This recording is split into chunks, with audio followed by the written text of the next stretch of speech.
Olá, meus amores, tudo bem com vocês, minhas cheirosas? Bom, estou eu aqui de volta com mais um vídeo no nosso canal e hoje nós vamos dar continuidade na série Batalha Espiritual. Essa é a segunda parte da série que nós estamos fazendo sobre batalha espiritual, tá bom? E vamos aprender mais um pouquinho sobre essa batalha, entender o que Deus quer nos ensinar através da sua palavra a respeito de batalha espiritual. Tá? Eu já convido a você que ainda não é inscrita no canal, mas assiste os meus vídeos, se inscreva, tá bom? Seja muito bem-vinda, você que está chegando agora. Bem-vindo também você que está chegando agora. Curta esse vídeo, tá bom? Facilita muito na divulgação e vai nos ajudar bastante com o canal, tá bom, meus amores? Então, curta, se inscreva, compartilha e venha fazer parte dessa família linda. Vem comigo para a palavra.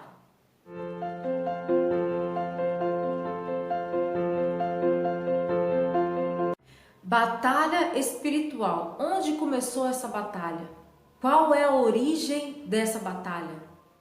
É muito estranho dizer, mas essa batalha, ela começou diante do trono de Deus. Ela começou diante da presença de Deus.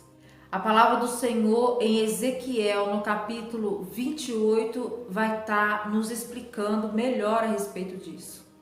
Ezequiel 28, a partir do versículo 11, tá bom? Até o versículo 19.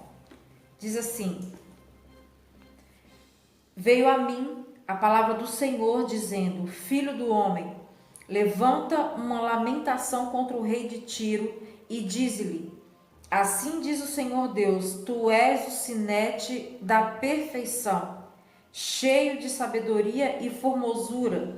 Estavas no Éden, jardim de Deus, de todas as pedras preciosas te cobrias, o sárdio, o topázio, o diamante, o berilo, o ônix, o jaspe, a safira, o carbúnculo e a esmeralda. De ouro se te fizeram os engastes e os ornamentos. No dia em que foste criado, foram eles preparados. Versículo 14. Tu eras querubim da guarda ungido e te estabeleci. Permanecias no monte santo de Deus, no brilho das pedras andavas. Perfeito eras nos teus caminhos, desde o dia em que foste criado, até que se achou iniquidade em ti. Na multiplicação do teu comércio se encheu o teu interior de violência, e pecaste, pelo que te lançarei profanado fora do monte de Deus, e te farei perecer, ó querubim da guarda, em meio ao brilho das pedras. Elevou-se o teu coração por causa da tua formosura, corrompeste a tua sabedoria por causa do teu resplendor. Lancei-te por terra, diante dos reis te pus, para que te contemplem. Pela multidão das tuas iniquidades, pela injustiça do teu comércio, profanaste os teus santuários. Eu, pois, fiz sair do meio de ti um fogo, que te consumiu, e te reduzi a cinzas sobre a terra, aos olhos de todos os que te contemplam. Todos os que te conhecem entre os povos estão espantados de ti. Vens a ser objeto de espanto e jamais subsistirás. Tiro era uma cidade marítima e nesta cidade só se chegava a barco. As muralhas dessa cidade eram extremamente altas. Era uma cidade muito rica e o seu comércio era muito poderoso. E o príncipe de Tiro, ele era um homem muito respeitado. Mas aqui em Ezequiel, capítulo 28, o Senhor Deus, ele dá uma mensagem, uma profecia para o profeta Ezequiel e levar para o rei de Tiro, da cidade de Tiro. Então Ezequiel, ele toma a cidade de Tiro para fazer uma alegoria, para fazer uma interpretação, para expressar da maneira correta a profecia, a revelação que o Senhor Deus deu para ele a respeito daquele rei. E aí, a partir do versículo 12, o profeta, ele leva essa conversa para o lado espiritual, onde no versículo 12 diz assim: Filho do homem, levanta uma lamentação contra o rei de Tiro e diz-lhe: assim diz o Senhor Deus, tu és o sinete da perfeição, cheio de sabedoria e formosura. Ou seja, aquele rei de Tiro, ele era poderosíssimo e ele tinha esse altivismo, ele tinha a vanglória para si. E ele achava que ele era o dono da sabedoria e cheio de perfeição. Então Ezequiel, ele levou essa profecia para o lado espiritual. E ele descreveu aqui tudo que Satanás fez quando ele ainda habitava nos céus com o Senhor. Veja o que diz aqui na palavra, no versículo 14. Tu eras querubim da guarda ungido e te estabeleci, permanecias no monte de Deus, no brilho das pedras andavas, ou seja, permanecias, não permanece mais, no brilho das pedras andavas, ou seja, no passado, ele não anda mais. Satanás, ele é um príncipe no mundo espiritual. Nós estamos falando aqui de como começou a batalha espiritual. De onde veio essa batalha? Qual é a origem da batalha? Então, essa palavra nos deixa muito claro que a batalha espiritual começou nos céus, começou no reino dos céus. Quando Deus cria o homem, ele planta um jardim. Em Gênesis capítulo 2, o versículo 5 e 6 diz assim: não havia ainda nenhuma planta do campo na terra, pois ainda nenhuma erva do campo havia brotado, porque o Senhor Deus não fizera chover sobre a terra, e também não havia homem para lavrar o solo. Aí no versículo 6, mas uma neblina subia da terra e regava toda a superfície do solo. Então foi aqui que Deus formou o homem. No versículo 7, então formou o Senhor Deus ao homem do pó da terra e lhe soprou nas narinas o fôlego de vida. E o homem passou a ser alma vivente. Então, queridos, quando Deus cria o homem, ele planta um jardim. Esse jardim é o jardim do Éden. Na Bíblia, toda vegetação Deus fez brotar. Mas o jardim do Éden, ele plantou. Em Gênesis 2, o versículo 8 diz assim: e plantou o Senhor Deus um jardim no Éden, na direção do Oriente, e pôs nele o homem que havia formado. É muito lindo. A palavra de Deus nos dá o entendimento, a revelação de tudo que acontecia, de tudo que aconteceu desde o princípio. Ou seja, Deus transfere o Éden de algum lugar e traz para o homem, e traz para Adão. Queridos, e é aí onde o inimigo das nossas almas coloca os olhos na coroa da criação e transforma isso em alvo para o seu ataque. Por quê? Porque Deus, ele deu para Adão a responsabilidade, o privilégio de dominar sobre tudo, sobre toda a terra, sobre todos os animais. Ele deu para Adão a responsabilidade de dar nomes aos animais. E Satanás, ele viu isso. E ele se corroeu de ira, de ódio, porque tudo isso ele queria para ele. Ele queria para si tudo isso. No versículo 14, nós entendemos, quando a gente mergulha na leitura da Bíblia, a gente entende que simples existência de um querubim provoca louvor e adoração.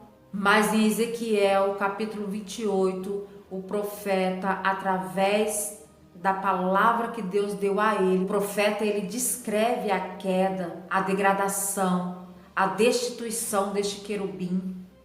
Ele perde a posição de estar diante de Deus. Ele perde a posição de ser ungido para proteger, para ser destituído da glória de Deus. Em Isaías, no capítulo 14, os versículos 12 ao 14, diz assim: Como caíste do céu, ó estrela da manhã, filho da alva, como foste lançado por terra, tu que debilitavas as nações. Tu dizias no teu coração: eu subirei ao céu, acima das estrelas de Deus exaltarei o meu trono, e no monte da congregação me assentarei nas extremidades do norte. Subirei acima das mais altas nuvens e serei semelhante ao Altíssimo.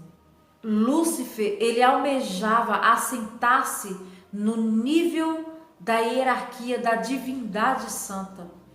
E quando isso acontece, quando ele deseja, quando ele almeja, tem isso como alvo de se assentar no nível da hierarquia de Deus, da hierarquia divina, santa de Deus. Ele queria ser melhor do que Deus, ele queria ser maior do que Deus. E ali foi onde ele começou a rebeldia, começou aquela rebelião, porque ele achava que ele era melhor, ele achava que ele era maior, que ele era mais poderoso, ele queria toda adoração que era voltada para Deus, para si, ele queria ser adorado. De querubim que adorava ao Senhor, ele queria ser adorado. E a Bíblia nos revela que quando isso acontece, aí acontece uma batalha tremenda no céu. Eu fico imaginando quando eu vou estudar a respeito disso na Bíblia, eu fico imaginando o que aconteceu no céu. Houve um turbilhão de coisas no céu, né? Houve ali uma batalha espiritual. Imagine o tamanho dessa batalha no céu, imagine o reboliço que aconteceu ali. Em Apocalipse, a Bíblia nos revela isso. Apocalipse 12, versículos 3 a 5 diz assim: Viu-se também outro sinal no céu, e eis um dragão grande, vermelho, com 7 cabeças, 10 chifres, e nas cabeças 7 diademas. A sua cauda arrastava a terça parte das estrelas do céu, as quais lançou para a terra. E o dragão se deteve em frente da mulher que estava para dar à luz, a fim de lhe devorar o filho quando nascesse. Nasceu-lhe, pois, um filho varão, que há de reger todas as nações com cetro de ferro. E o seu filho foi arrebatado para Deus até ao seu trono. Esse filho é Jesus Cristo, fala de Jesus Cristo. Queridos, esse dragão que fala aqui no versículo 3, que também é representado por uma serpente, esse dragão é Satanás. A minha Bíblia teve algumas cheirosas, lindonas, bonitonas que perguntaram para mim o que fazer para estudar a respeito de batalha espiritual. Meus amores, deixa eu falar para vocês. Os meus estudos, quando eu falo que eu estou estudando a respeito de tal tema, eu estou estudando a respeito de batalha espiritual, que eu sempre gostei de estudar sobre batalha espiritual, porque a gente trabalha com libertação. E quando eu falo os meus estudos, eu vou compartilhar com vocês um pouco dos meus estudos. Não é nenhuma faculdade, não é nenhum curso, tá bom? São os meus estudos da Bíblia. São, que nem eu expliquei para uma lindona. Quando a gente vai trabalhar sobre determinado assunto, sobre determinado caso ou uma família, um exemplo, eu estou dando um exemplo para vocês. E a gente se depara com algo assim espiritual que a gente quer resposta de Deus, a gente vai orar, vai buscar ao Senhor o discernimento, a direção do Espírito Santo para a gente trabalhar com aquela família, com aquela casa ou com aquela pessoa, com aquele tipo de problema. Os passarinhos estão uma hora dessa. E aí é onde Deus ele vai nos revelando a palavra, ele nos dá o discernimento, ele nos dá a direção de como trabalhar, como lidar com certas situações através da palavra. E aí onde quando a gente busca, quando a gente ora, intercede, pede para o Senhor, ele nos dá a revelação da palavra e é onde a gente vai estudando. A Bíblia interpreta a Bíblia, sabe? E quando você começa a estudar um capítulo, no estudo da Bíblia, porque a minha Bíblia, eu tenho várias Bíblias, mas essa roxinha aqui, olha só como ela tá gasta. Ela é a que eu uso para estudo, sabe? É a Bíblia da Mulher. E ela tem aqui, ó, embaixo, no rodapé dela, tem os estudos. É onde a gente aprende tudo isso. Olha só, aqui, no capítulo 12, versículo 3, fala do dragão. Então, esses estudos, o que eu falo para vocês, tudo que eu aprendo sobre um determinado tema espiritual, eu aprendo na palavra, nos meus estudos bíblicos, tá bom? Eu tenho... Um dia eu vou fazer um tour, tá bom? Dos meus cadernos, dos meus livros, e eu vou mostrar para vocês os meus cadernos, tudo que eu tenho de anotação de estudos que eu estudo na Bíblia, tá bom, meus amores? Então não é nenhum... Eu já fiz faculdade teológica, tá? Mas não é... Esses estudos que eu falo para vocês não tem nada a ver com faculdade. Isso aqui são estudos bíblicos, quando a gente busca de Deus, tá bom? A palavra não diz assim, buscar-me-eis e me achareis quando me buscares de todo o vosso coração? Tem também a palavra do Senhor que fala assim, em Jeremias 33:3, clame a mim e responder-te-ei, anunciar-te-ei coisas grandes e ocultas que ainda não sabes. Esses são os estudos, são busca intensa pelo Senhor, busca intensa pela palavra. Pode perguntar para Deus se tem dúvida a respeito de uma palavra, a respeito de uma situação na sua vida mesmo. Senhor, me dá sabedoria, me dá discernimento dentro da tua palavra, para que eu possa entender, para que eu possa saber lidar com essa situação, tá bom, minhas lindonas?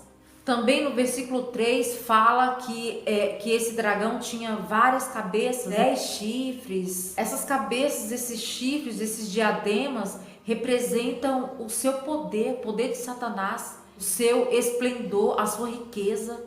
Então a sua aparência é impressionante e temível, e o seu objetivo é devorar o filho.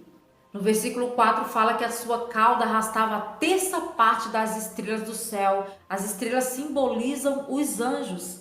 E Satanás, quando ele foi destituído da glória de Deus, quando ele foi lançado do céu, ele arrastou a terça parte dos anjos. Vieram a terça parte dos anjos com ele, que hoje são os anjos caídos, são os demônios, né? Fala também que no versículo 4 que o dragão se deteve em frente à mulher que estava para dar à luz. A mulher simboliza Israel.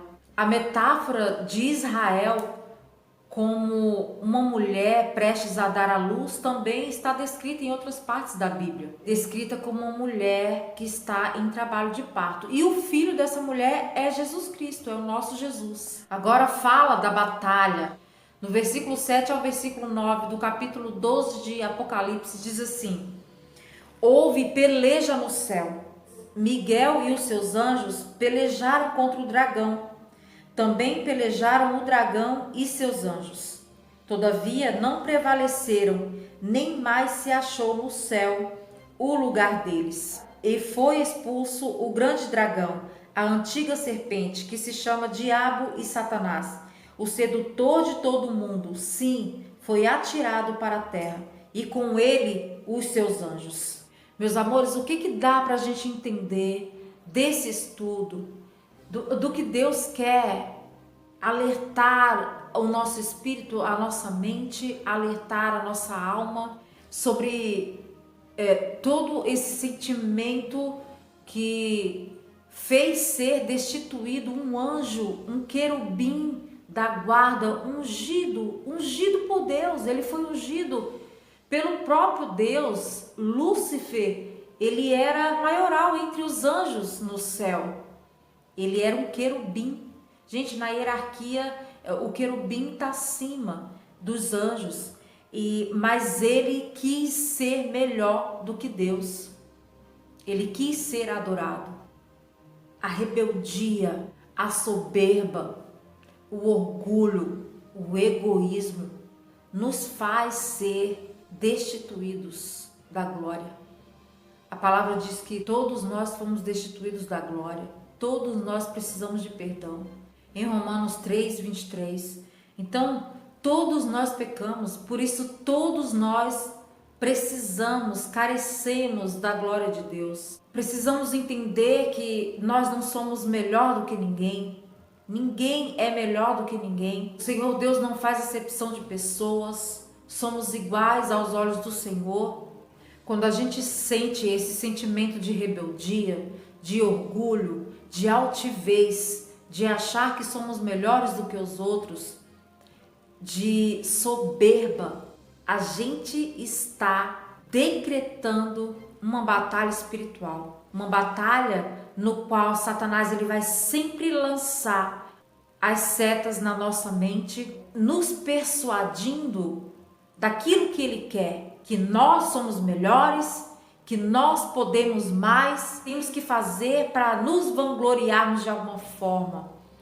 É em todos os âmbitos da nossa vida, nós precisamos ser humildes, porque o Senhor Deus, ele abate os soberbos, mas ele dá graça aos humildes.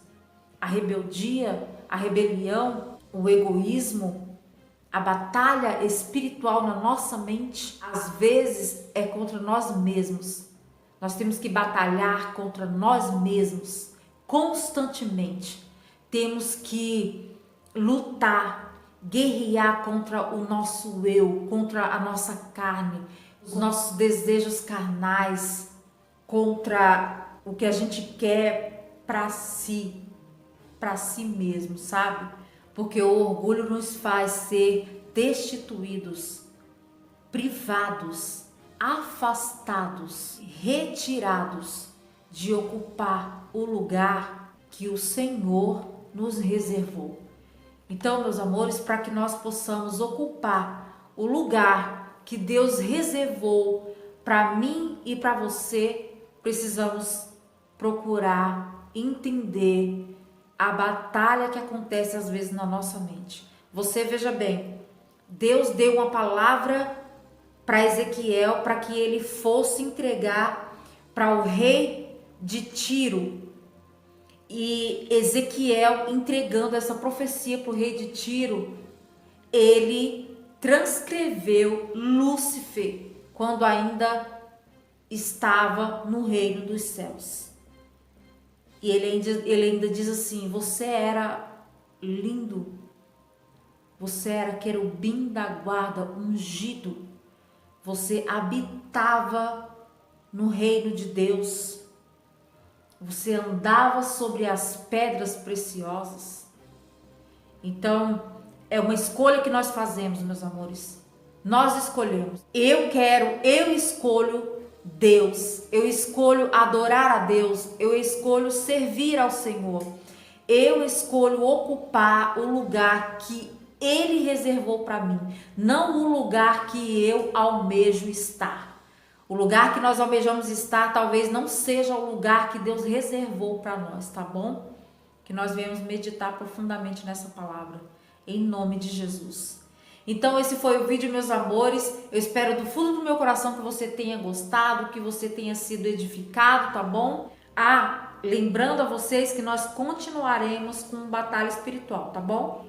Não se esqueça de dar o seu like, divulgar esse vídeo, se inscrever no nosso canal, compartilhar, tá bom?